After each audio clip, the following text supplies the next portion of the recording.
Vamos a continuar con la parte de la época moderna, ¿sí? ¿Se acuerdan ustedes que habíamos visto en algún momento Cuídanos que cómo tenemos que entregar la tarea a mano. se divide, sí, a mano? Sofi, apaga tu micrófono porque estamos escuchando todos. Yo Am, no fui, yo no fui. ¿No fuiste tú? No, Ok, bueno, perfecto. Continuamos entonces. Habíamos visto entonces que la parte del derecho inglés se componía con diversas estructuras. Habíamos visto los acontecimientos que habían sucedido en la parte de la época, la transición entre la Edad Media y la época moderna. Recuerden ustedes, y quiero ser enfático en eso, recuerden ustedes que estamos hablando de que en la conquista normanda, eh, que es precisamente lo que le da vida a lo que hoy conocemos como el Reino Unido o como la Gran Bretaña. Eh, Esa conquista fue en el medioevo, ¿sí? Entonces estamos hablando de una época posterior a la cuestión romana. Entonces, situémonos en la Edad Media, termina esa Edad Media, es decir, termina el periodo desde la temprana Edad Media, la alta Edad Media, la baja Edad Media, y llega hasta la época de la modernidad. Y yo les había dicho en algunas ocasiones, en algunas clases anteriores, que la época moderna se podía definir en dos fechas regularmente. ¿Sí? Los historiadores, dependiendo de los historiadores, decían que era a partir de 1453, que es el fin de la guerra de los 100 años entre Francia e Inglaterra, y posteriormente, 1492, que es el descubrimiento de América, y también cuando los españoles sacan al último califato de ahí, de su tierra. Entonces, tenemos esos dos acontecimientos o esas dos fechas, y yo les había dicho, la fecha importante para nosotros pues es 1453, que es precisamente la fecha en la que se da esta caída del imperio bizantino o del imperio romano bizantino, y posterior o a la par el fin de la guerra de los 100 años. Entonces, entramos en la época moderna y se dan una serie de sucesos que ya habíamos visto, sobre todo en la cuestión de la familia neorromanista. Habíamos visto precisamente que estaban estos modernos, que eran los humanistas, que decimos gálicos, y entonces del lado de Inglaterra también tenemos que se dan varios acontecimientos. Más o menos en la época moderna es cuando se instaura la figura de la equidad o del equity, que va a contrastar, va a equilibrar, ¿no? Toda esta serie de procesos judiciales, procesos de, sobre todo, cuestiones de derecho, ¿sí? Ya no con un tono meramente jurídico, sino también con un tono moral. Entonces, hasta ahí nos quedamos, vimos la diferencia, este cuadro comparativo que me parece que es importante, de relevancia, acerca del procedimiento, las sanciones, la terminología, la definición, y habíamos visto que esta fuente en el Common Law, habíamos dicho que no era en el 1076, ¿sí? ¿Se acuerdan? Y dimos una razón la clase pasada de por qué no era en el 1066 con la conquista normanda, y sí era precisamente con el 1174, 78, me parece, no recuerdo bien, con la instauración de los tribunales reales. Entonces, hasta ahí nos quedamos. Vimos un poquito de por qué se da en la época moderna, que ya estamos hablando. Acuérdense, época moderna es a partir de 1453 hacia la actualidad, hasta más o menos 1789, que es la independencia de Francia, o la Revolución Francesa sobre todo, ¿no? Entonces, habíamos visto entonces en la época moderna cómo se habían situado o se habían colocado estas dos figuras de la equidad y del common law, cómo es que empiezan a trabajar de manera paralela, ¿sí? Primero en una cuestión o en una administración diferente, unos con los tribunales de la Cancillería, otros con los tribunales reales, y posteriormente, o ya para el siglo, finales del siglo XVII, mediados del siglo XVIII, mediados del siglo XIX, vemos cómo estas dos figuras o estos dos procesos se conjuntan en una cuestión administrativa, solamente administrativa, pero se van a poder llevar estos dos procesos. Y esto es importante, lo había dicho, por la cuestión de el derecho natural. Me di cuenta que les subí el video y sí lo lograron ver. Por ahí tengo creo que 54 vistas del video de lo que es la diferencia entre sistema acusatorio adversarial y sistema inquisitorio o inquisitivo, ¿sí? ¿Quién me puede comentar algo acerca del video?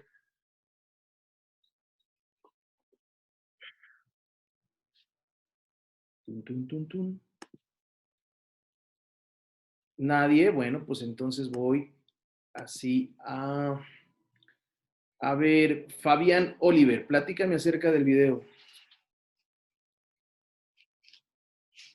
Bueno, ¿me escucha? Sí, ya escuchamos, Fabián.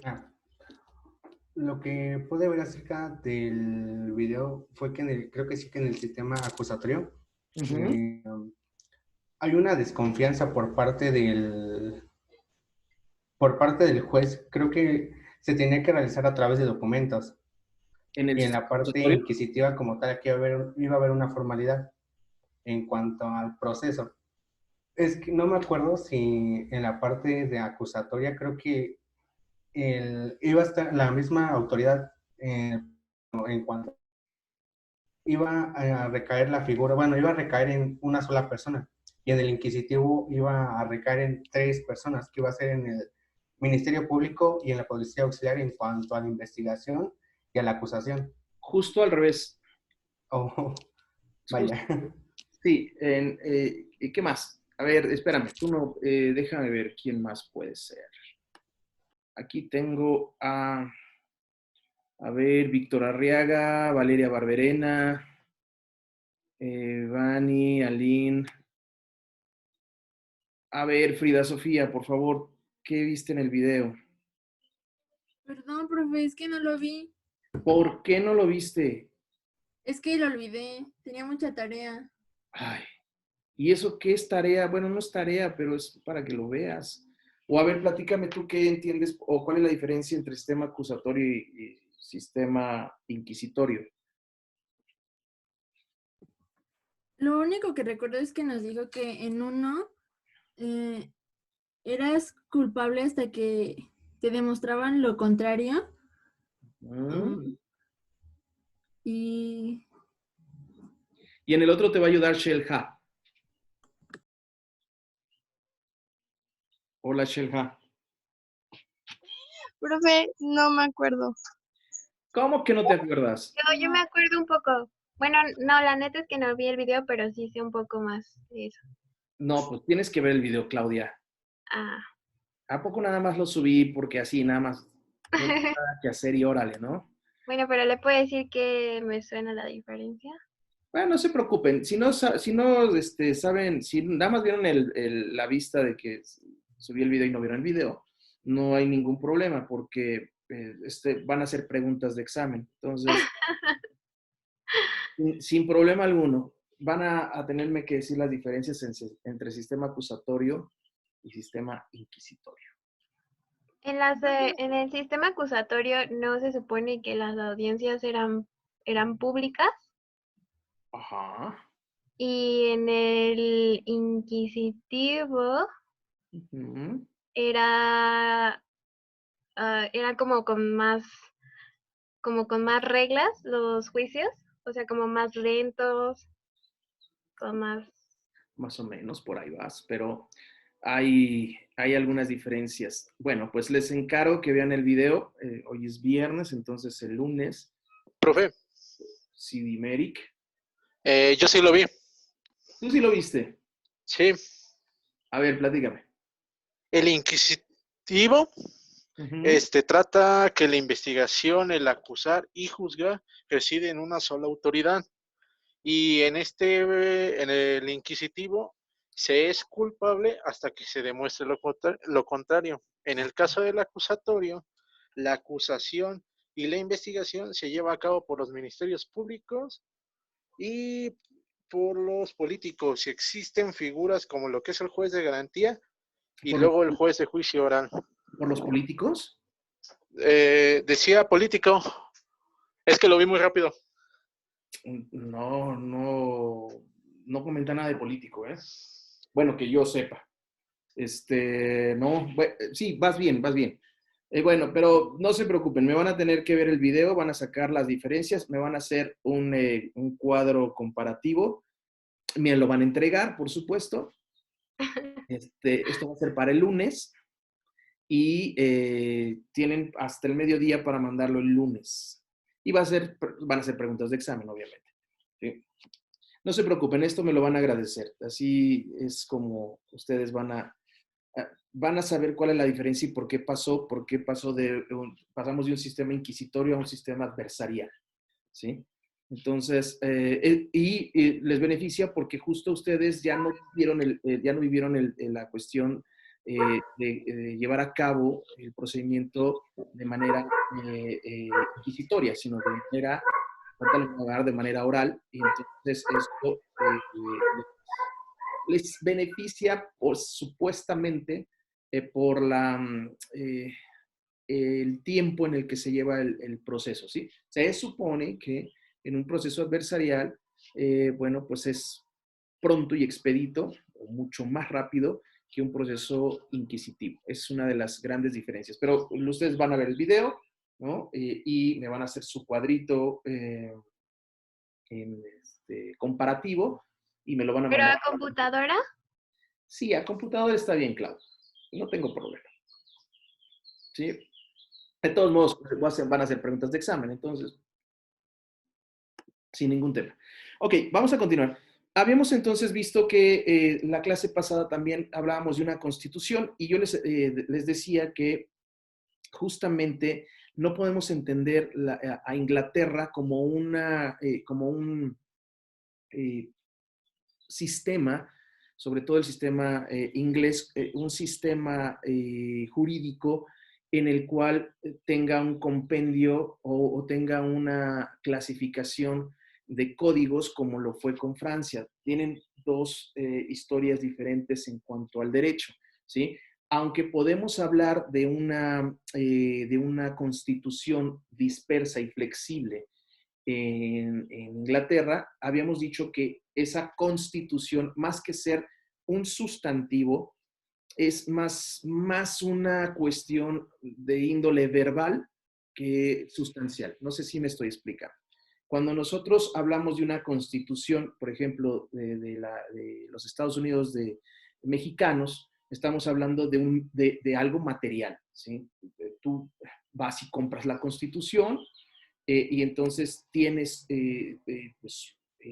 algo material en el cual tú vas a poder ver los artículos que vienen ahí enunciados, cosa que no pasa en Inglaterra, porque esa constitución es de constituir elementos o varios temas jurídicos, varios objetos jurídicos que hacen una compilación.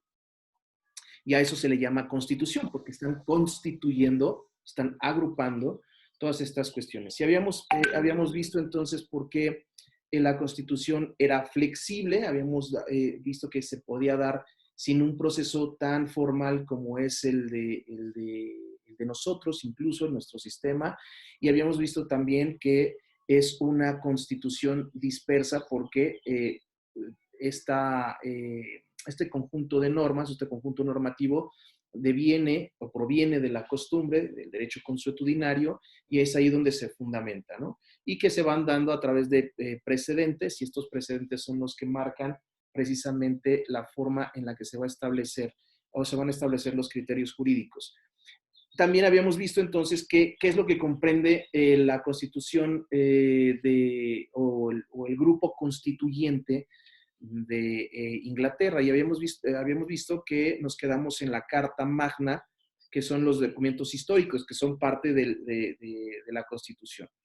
Y se acuerdan ustedes que les había dicho que es importante que enuncien cuáles son los elementos más importantes que contiene la Carta Magna, es como el preámbulo a los derechos fundamentales o a los derechos civiles de las personas, que ahí yo me detendría un poco, porque en realidad, si bien es cierto que la Carta Magna es como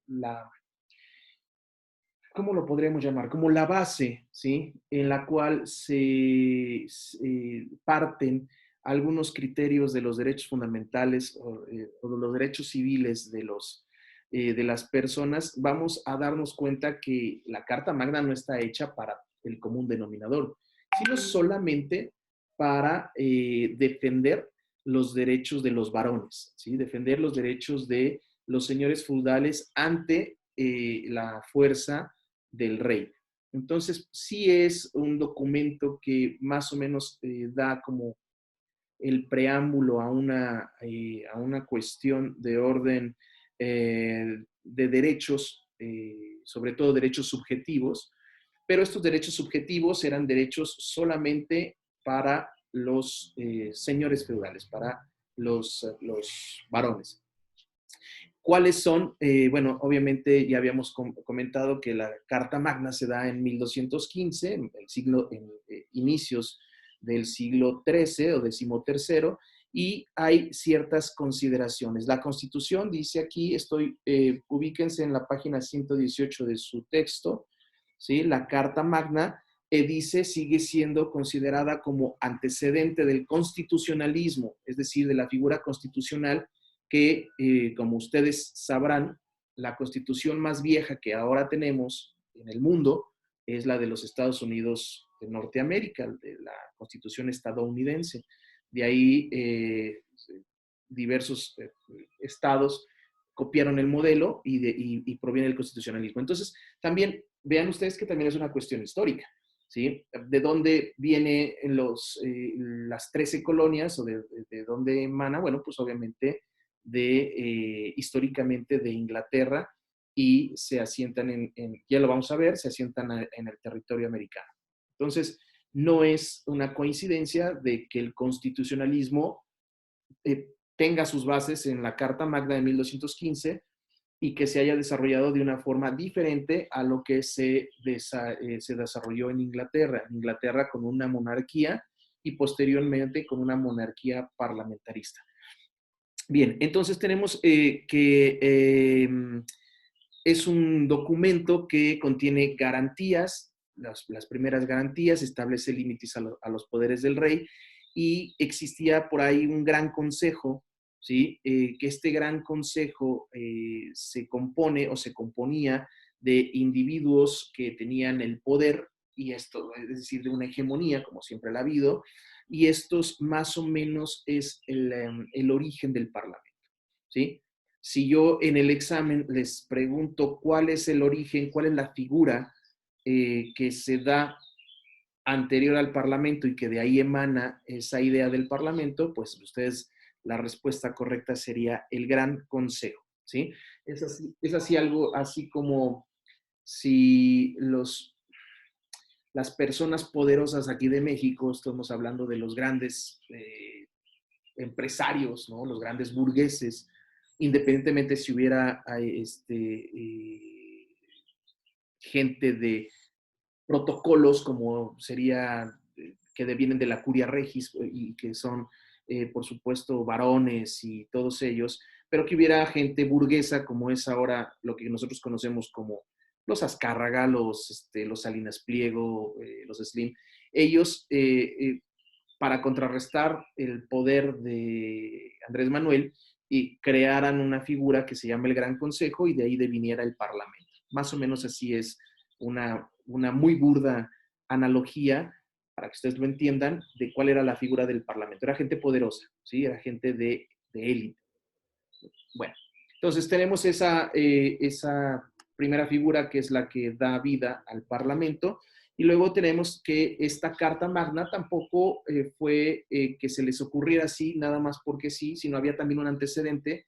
El antecedente directo de la Carta Magna es la Carta de las Libertades, esta carta que se dio pocos años antes, bueno, por lo menos un siglo antes, que es en el 1100, se da esta Carta de Libertades que fue suscrita por Enrique I y es el antecedente más cercano a lo de la Carta Magna. Entonces tenemos dos cuestiones. Primero, para recapitular, el Gran Consejo, que es una figura de la cual deviene el Parlamento, y por el otro lado, la Carta de las Libertades, que es el origen de las ideas que se generan en la Carta Magna de 1215.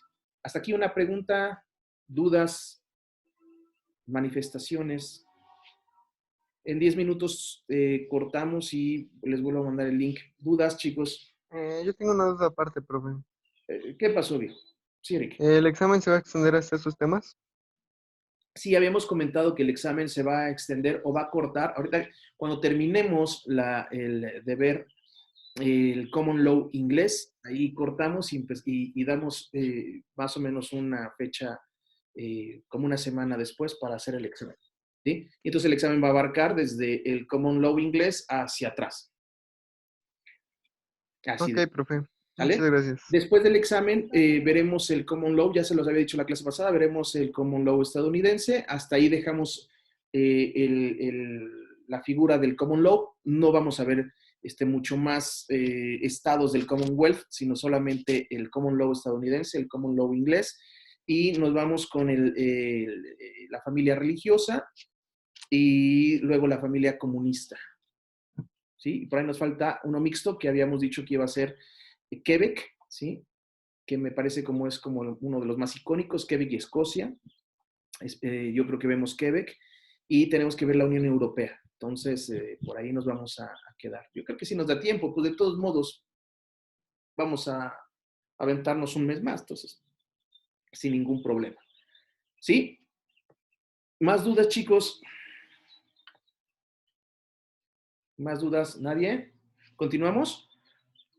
Bueno, yo les digo en el momento que acabe la sesión. Continuamos entonces con la segunda, el segundo compendio que conforma la Constitución inglesa, que es la legislación, y estamos entonces hablando de que en la legislación el Parlamento realiza una serie de leyes, ¿sí? Las cuales se llaman Petitions of Rights de 1628 hacia Carlos I, ¿sí? Vamos a ver que Carlos I, también como buen monarca, les dice a los legisladores, porque si bien es cierto que es un documento importante, la Petitions of Rights de 1628, nos vamos a dar cuenta que no surte los efectos que querían el Parlamento.